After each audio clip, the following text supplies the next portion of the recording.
You are listening to the Built to Grow podcast, delivering the knowledge in all things fitness business. We help gym owners win. Here are your hosts, Tim Lyons and Randy Exton. All right, welcome back to the Built to Grow podcast. I'm your host, Tim Lyons, and I'm here with none other than the miser of masterfulness. Randy Exton. How are we doing today? I'm exceptional. How are you? Exceptional. Perfect in every way. Ooh, hey, that's a Tim Lyons senior go-to. Yeah, man. So I just got back from Vegas. I was doing a mastermind out there, and it was really, really cool.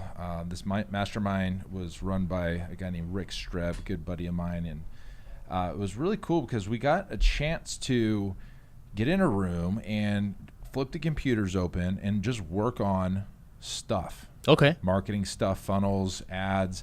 I did a presentation on how to get a cold audience all the way up to a hot audience over time, and it seemed to go over pretty well, and a lot of people were excited.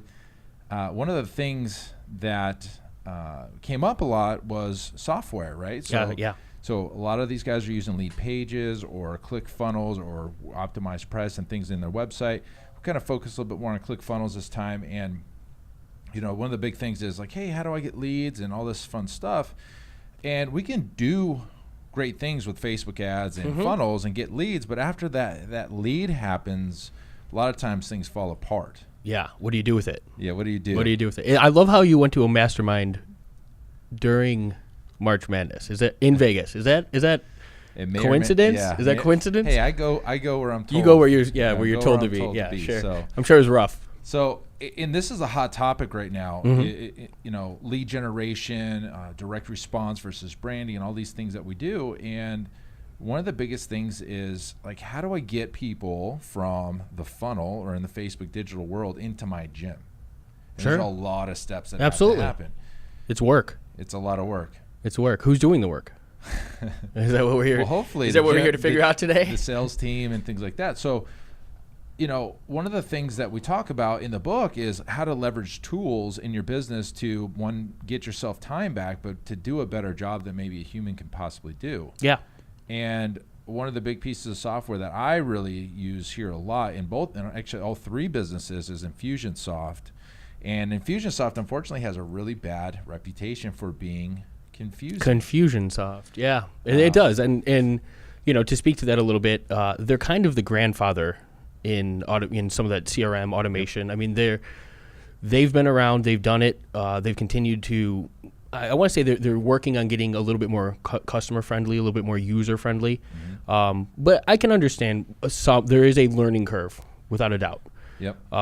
So the hang up that some people have around Infusionsoft, I myself using it every day, I can totally understand some of that. Yeah.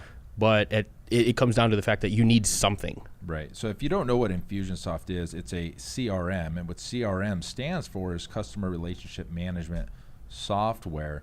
It's more than that, though. It's automation, both email and other types of communication, but it's segmentation, it's a merchant account, point of sale. There's a lot of cool things you can do with Infusionsoft, but one of the things that we do and leverage it as a tool is to nurture leads into the buying process. So a lead comes in, goes into our Infusionsoft software, and then what happens after that? And what happens after that could be a million different things, but really what it does is it emails, it sends text messages, it identifies to our team who they need to call.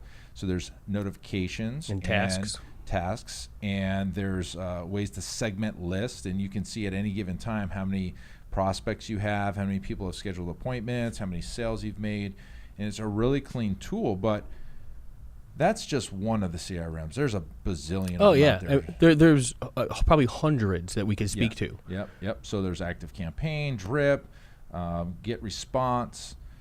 How many more? HubSpot. Even your simple email autoresponder. Sometimes Mailchimp, your Constant Contact, Aweber. They start to touch into the CRM side of things as well. And I think the big benefit and the one most useful portion of any good CRM is the nurture process, like you're talking about, being able to bring somebody and show the point of contacts, the relationship that's being established. A lot of them have kind of a ranking system of some sort, whether it's color-based or how hot that client is. That goes to show, who are your inclined buyers or your inclined prospects. And instead of firing off these emails to cold audiences asking for a sale consistently, it allows us to speak to specific groups intelligently. And that's absolutely my favorite aspect of it. Yeah, you can segment your audiences and talk to them differently. So here's the thing. A lot of gym owners that we speak to get kind of scared away or hesitant to invest into new software because there's this whole, and I get it, the shiny object syndrome, shiny ball, shiny object, whatever, and you start jumping in all these different things and you don't ever use any of them and you waste your money. So my recommendation would be is find one that you got to have something. So even if it's not Infusionsoft, I'm not here to sell you into anything. I'm just telling you what we use. Have something that can do this stuff for you, because at the end of the day, you're only one person, your only teams, you're only as big as what your team can do. If you're not constantly reaching out and touching all these prospects that come in through your marketing campaigns, you're really dropping the ball, leaving money on the table that you could be nurturing and selling those people into, at a bare minimum, getting them to schedule a consultation. That's what you do with leads, right? Yeah. That's the next step. But even more so, a lot of our conversation lately has been about giving the marketplace value and allowing them to make the purchase when it's appropriate for their time. And so these continued education processes and nurture emails and newsletters, it goes to reinforce that. You're not just continually pitching. It's not, every email is not, hey, buy my stuff. Yeah. It's continually just giving value. And it's done at a regular, measurable, what's the term, like where timely. Where they can kind of come to expect certain things at certain times. And you establish that relationship and you build and nurture that relationship. And so it goes to show who you are, what you bring to the table, and allow that client to have more of a buy-in before asking them to make a purchase that, quite frankly, they just don't have enough information about. And I'm sure the listeners right now are like, well, hey, dude, that's email, and why, that's kind of fallen off. Why, like, what's not important anymore? First off, yes, there's no doubt that open rates are slowly churning down, deliverability's down. There's a lot of reasons for that, spam blockers and everything else. But email is not the only way you should be speaking to your clients. There's text messaging, there's Facebook Messenger. You're trying to get your message in front of them where they're at. Right. Yeah. Hey. Yeah. Where they're at.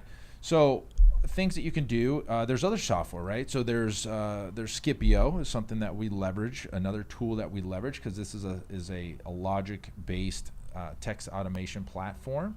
It does integrate through Zapier if you have an invitation to do that. So if you're a Scipio user and you didn't know that it could hook up to Zapier, you need to ask the chat people to give you the link, and they'll give it to you. It's pretty cool. It's by invitation only. At this point in this podcast, it's invitation only. It's not like a native app that you can just get in Zapier. But if you ask your chat people, done. So you can tie that into Infusionsoft. So at specific points in the campaign, you can trigger text messages as well as emails. And there's all kinds of cool things. So that's leveraging tools. Sure. That's leveraging tools. Some of the tools too. Automation.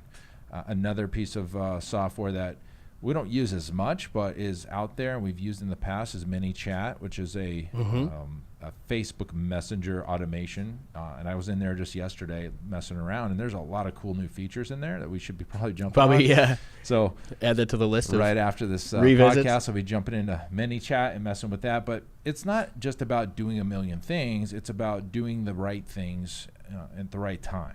And the biggest thing, and we talk about this a lot, is leveraging your time. So the automation factor brings in a tool that can replace you constantly having to be doing the work in a consistent manner. I know in your book you mentioned it can be, sometimes it's done better than a human, and I think a lot of that comes to the consistency. You do the work once, you create a campaign once, all you have to do is feed it with content and allow it to do its thing. Yeah. And feed it with leads. Feed it with leads. And then you keep your focus on other income generating activities. Yeah. Places in your business where you get the best bang for your buck. And let me tell you, there's no better feeling. I mean, there's a lot of better feelings, but there's a great feeling when you create a campaign, you set it in motion, and then it starts to perform for you and create either revenue, like people are buying things. Oh, there's no greater feeling than getting paid without having to feel like you just went and did the work. Yeah, you do it once, you set it up, you feed it with leads, and it starts to create revenue for you, consultations for you. You get responses back based on things that you did a month ago or 2 months or a year ago. We have campaigns that we haven't touched in a year, and they're still generating consultations for us. All data driven, all an ROI, return on investment. We know this is making us positive cash flow. It's continued. Let it go. Let it do its thing. Yep. It's automation. We've set it up. It does what it's supposed to do. It's perfect. Yeah, saves time, generates revenue. So a lot of people are like, hey, well, I can't afford it, right? I can't afford this software right now. Well, let's talk about that for a second. And you know me very well at this point in the game. You know that I look at something like a software or automation, and I make a decision based on, will it save me time, and will it make more money than it costs? Like this concept called return on investment. This needs to be pounded home. Yeah. This is such a topic that comes up every single day working with gym owners. Yeah. So will it save me time? Automation absolutely saves you time. That's the whole point of it. You don't miss anything. It's actually done better than you can physically do yourself, because you will forget to do something and the system won't. Number two is the cost. So if I know, let's just say a piece of software costs $500 a month. And there's plenty out there that costs that. Easily, sure. Plenty that costs less than that. If I say, okay, something costs me $500 a month at our current pricing here at the gym, $250 a month, I just need to sign up 2 people to cover the cost for a year. And keep them. So if I think I can get 3 out of it, or 4 or 5 or 10, well, yeah, that's a no-brainer. Well, and then it's like exponential growth month over. And this is the power of having something like that's working on your behalf. Month 1, you sign up to 2 annuals. That software is paid for the year. Yep. Let's just assume that those clients stay. They're part of an annual agreement. Okay, that software is paid.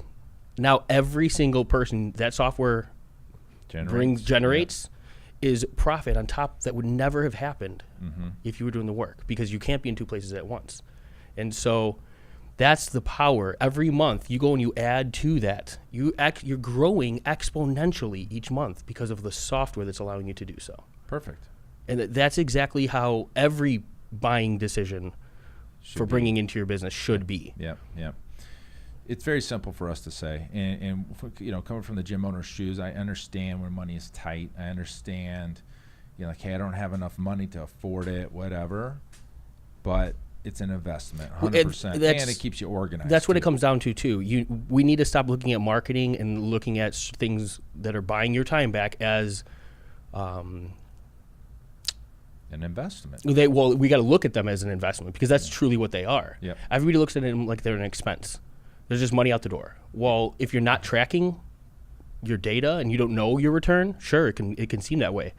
But as much of the softwares that we've bought, even if you and I got into a shiny ball syndrome and we bought something, I'd say the majority of the software that we've brought in, we've made money with. Yep. I mean, I can think of a million right now. Like, let's talk about ClipChamp, right? Oh yeah. We got ClipChamp for $9 a month, and it took our upload times, cut them in thirds. So basically, what ClipChamp is a piece of software. You load a heavy video in, and it pops out a skimmed down, smaller version, compressed version, keeps the quality nice and neat. Then we can push up videos out to wherever we're doing it. If these things are massive files, so that's one. We just got in a video wrapper. It's $49 one time. Okay, let me try it out. If we get a couple videos out of it, cool. It's nothing, right? And I mean, think about more of them. Let's think about all the softwares we put money in. Videos. I mean, even some of the membership stuff that we use for imagery. Yeah, CanStock. Yep, CanStock is a big one. We use CanStock all the time. That's background stock images for some of our designs, icon logos. We use Icon Finder, yeah. I mean, we could do a whole episode on all the softwares that we've used to leverage as a tool in the business, right? So even things like Fiverr. So it's not necessarily a software. You're not adding it to your business, but you have somebody at your fingertips that you can utilize as a freelancer. Reduced, it's not like bringing a graphic designer on for, on staff for $75 an hour.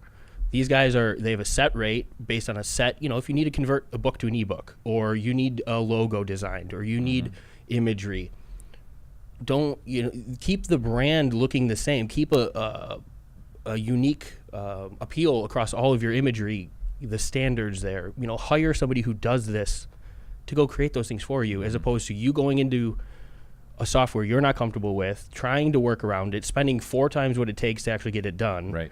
Yeah. and losing money on the front end. You have things like Fiverr available as well. One thing I would say about Fiverr, there's a wide range of quality on that. Be Absolutely. careful. You can get some really crappy stuff out of that, but there if you just need a quick logo for something like a campaign you're running, cool. I mean, it's not going to be your brand logo. It'll be just the campaign. It's a couple bucks. Yeah, $5-10, whatever, $20. So yeah, at the end of the day, look, there's tons of things you guys could be doing. There's automation tools, there's graphic design tools, and there's all these things. Look at it. Will it save you time? Is your time more valuable than trying to learn a software? Most likely it is. That's the hardest thing with our coaching clients is everybody jumps to, I'll go do the work. And it's gym owners, you guys don't value your time on the job. And shifting focus from just because the work is there in front of you and you can go do it real easily doesn't necessarily mean that's the greatest use of your time. Yep. And when you can offset that with automation, a tool, and one thing that I know we've talked about in the past is not allowing automation to try to take over your business as well. Because you can get carried away. People that want to think that every lead that comes in is going to have a consultation and purchase online and sign up for a membership. That's not the business we're in. Automation should lead to a face-to-face. It should lead to an exposure. It should bring somebody into your facility, have a consultation, do an onboarding, do an FMS, do the things that you would do if somebody walked in the door. Don't expect automation to just fulfill that whole onboarding process of a business. You definitely have to have a human element. That's Absolutely. We're a service-based business. As a training gym, as a gym owner, you got to have that face-to-face. So, yeah, guys, if you have a need and you want to create some automation and systems in your business, give us schedule an appointment with us. We'd love to chat with it. This is something I really enjoy. I love systems. I love strategy. And creating systems in your gym, in your marketing or your sales process, or even nurturing your current clients. So there's all a bunch of stuff you can do. Really, it's limitless with some of the software out there. If you're interested in this, go ahead and book a call, pfmarketingsolutions.com/call. We'll put the link in the show notes. You can book a time there. If you want to check out the book, timlyonsbook.com, that's out now, and you can check that out as well. Other than that, guys, automate your onboarding and get yourself some time back. Yep, guys. All right, until next episode, we will see you around. Bye. Take care.